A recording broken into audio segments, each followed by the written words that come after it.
para que outros possam viver. Vale a pena morrer para que outros possam viver.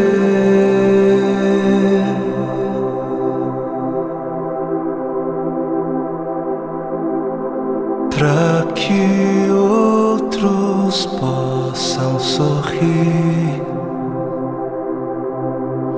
Vale a pena chorar para que outros possam viver.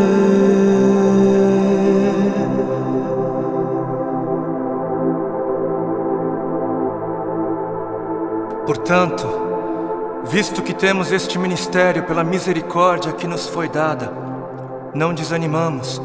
Antes, renunciamos aos procedimentos secretos e vergonhosos, não usamos de engano, nem adulteramos a palavra de Deus. Ao contrário, mediante a clara exposição da verdade, recomendamo-nos à consciência de todos diante de Deus. Pois não pregamos a nós mesmos, mas a Jesus Cristo, o Senhor, e a nós como escravos de vocês por causa de Jesus. De todos os lados somos pressionados, mas não desanimamos. Ficamos perplexos, mas não desesperados. Somos perseguidos, mas não abandonados. Abatidos, mas não destruídos. Trazemos sempre em nosso corpo o morrer de Jesus, para que a vida de Jesus também seja revelada em nós. Pois nós que estamos vivos, somos sempre entregues à morte por amor a Jesus, para que a sua vida também se manifeste em nosso corpo, de modo que em nós atua a morte, mas em vocês a vida. Por isso não desanimamos, embora exteriormente estejamos a desgastar-nos, interiormente estamos sendo renovados dia após dia, pois os nossos sofrimentos leves e momentâneos estão produzindo para nós uma glória eterna que pesa mais do que todos eles. Assim, fixamos os olhos não naquilo que se vê, mas no que não se vê, pois o que se vê é transitório, é passageiro, mas o que não se vê é eterno. Para que outros possam viver, vale a pena morrer. E nas palavras de 2 Coríntios capítulo 4 que nós acabamos de ler, para que outros possam viver, não apenas vale a pena morrer, como deve-se morrer. Deve-se. Para que outros possam viver, deve-se. É necessário morrer. É necessário morrer para que haja vida.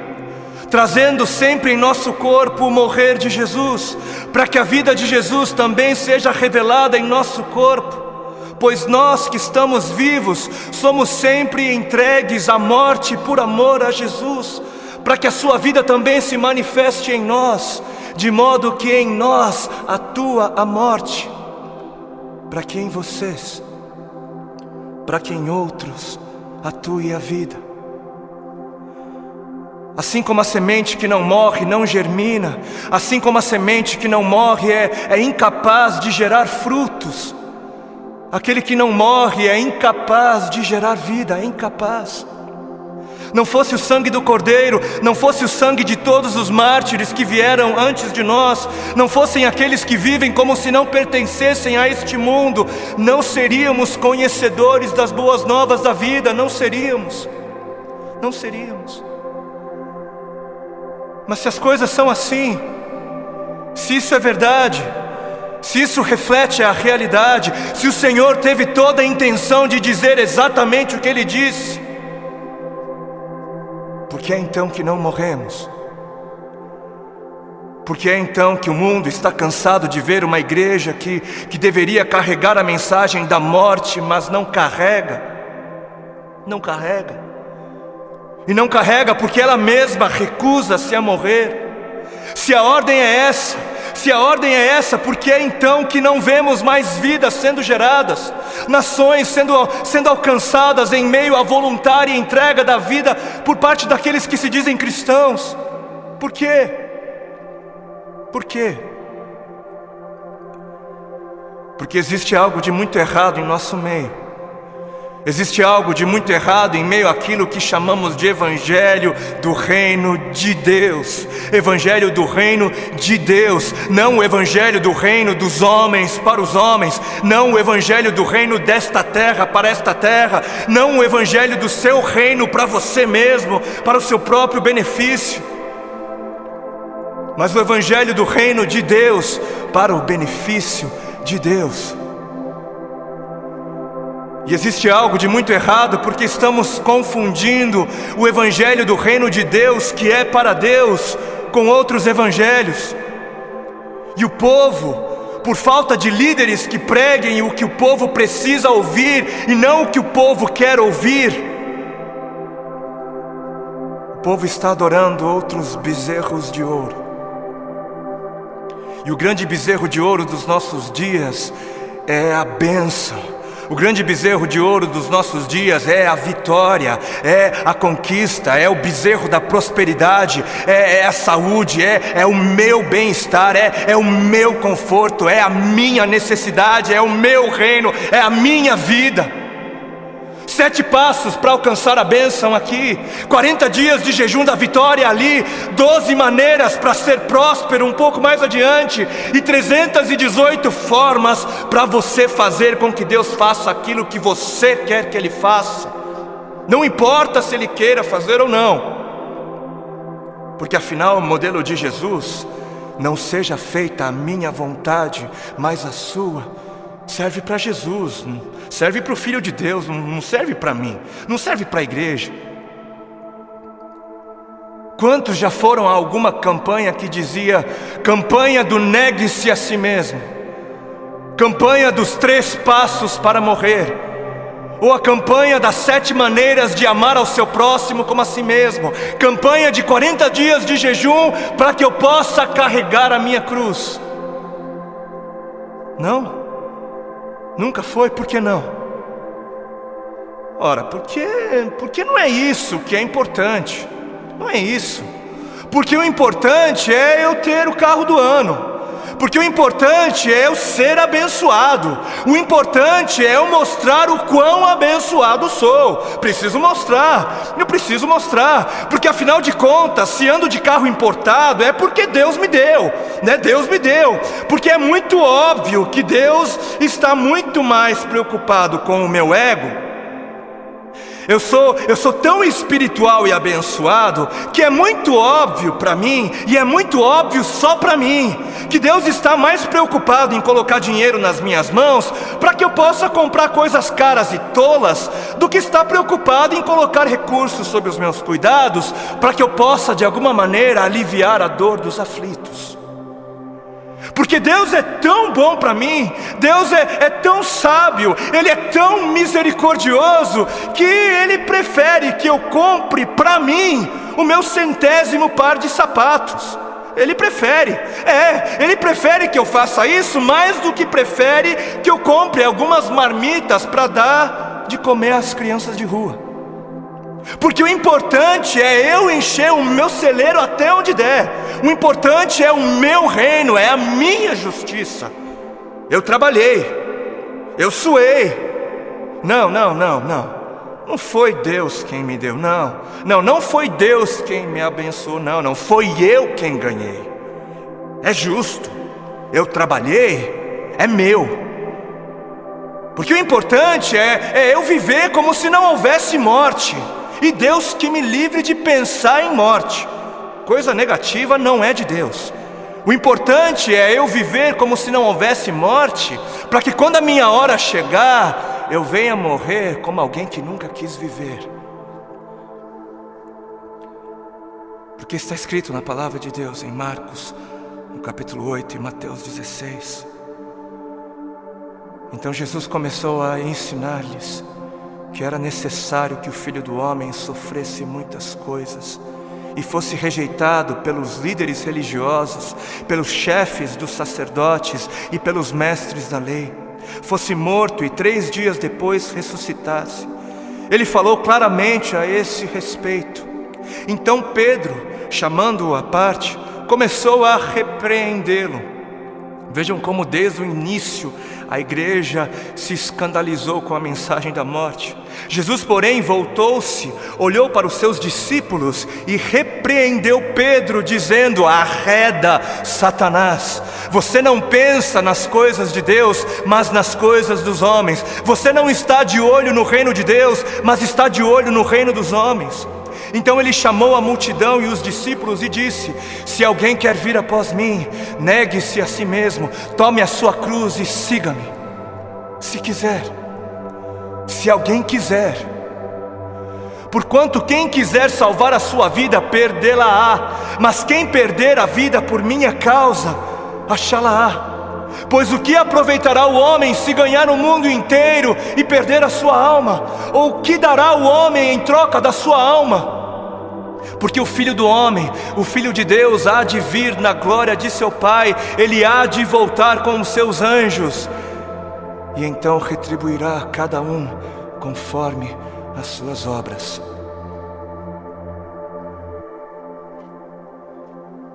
Quem fizer de tudo para garantir a sua vida neste mundo, não merecerá a vida no outro.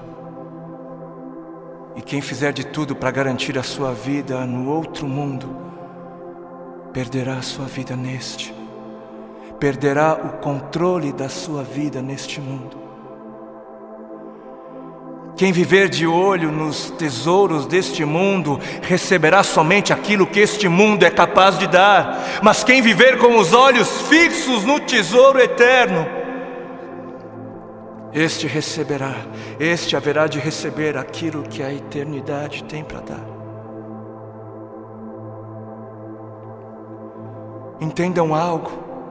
Sabem por que existem religiosos fanáticos que se matam, que se suicidam, que dão as suas vidas para serem destruídas? Sabem por quê?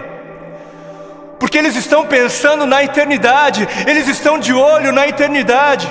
E sabe por que você se recusa a negar-se a si mesmo e entregar o controle da sua vida a Deus? Porque você está pensando demais nesta vida. E mais, sabem por que é que estes fanáticos acabam dando as suas vidas? Porque eles passaram a vida toda, a vida inteira, ouvindo de seus mestres que morrer é algo valioso. Eles passaram a vida toda ouvindo de seus mestres que morrer é algo bom, é algo nobre, é algo honroso, que morrer gera vida. Gera vida. Mas e a igreja? Mas onde está a igreja? Onde está a voz profética? Onde estão os que pregam a verdade? Onde estão os que pregam morram? Onde estão os mestres de Deus a gritarem morram? Morram, para viver morram, por amor a Cristo morram, por amar a Deus acima de tudo morram. Onde estão? Por que os missionários moravianos se vendiam como escravos para poderem pregar aos escravos? Porque alguém lhes ensinou que esta vida não vale a pena ser vivida se não for vivida para Deus. Alguém lhes havia ensinado que para que outros pudessem viver, valia a pena morrer. Enquanto muitos parecem estar fascinados demais com mestres que pregam apenas vida nesta vida, mestres que distorcem o significado de vida em abundância. Apesar disso, existem alguns remanescentes, existem ainda alguns que se recusam a se prostrar diante dos bezerros de ouro, existem ainda alguns que se permitem ser afligidos por amor a Cristo, alguns que entenderam a voz do Espírito de Cristo, do Cristo que deu o exemplo a ser seguido, não apenas em vida, mas na morte de cruz, e são capazes de dizer: já não sou eu quem vivo, mas Cristo vive em mim. Cristo vive em mim. Amados, a vida é para os que creem. E os que creem não têm medo da morte, não devem ter medo da morte. Quem tem medo da morte não crê. E quem não crer, não viverá. E eis que a morte é o maior medidor da fé.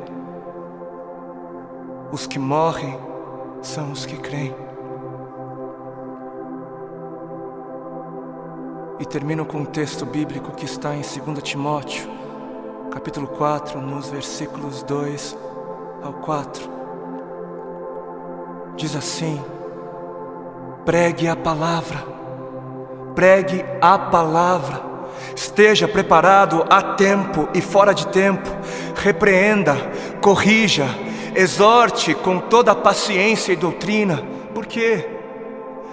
Porque chegará o tempo em que não suportarão a sã doutrina, chegará o tempo em que não suportarão os caminhos de Deus, os pensamentos de Deus. Ao contrário, sentindo coceira nos ouvidos, juntarão mestres para si mesmos, segundo as suas próprias cobiças.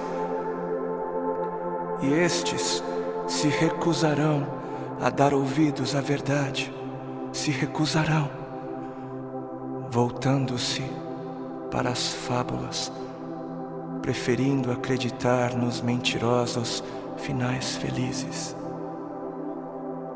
Que este não seja você, para a glória de Cristo Jesus. Amém.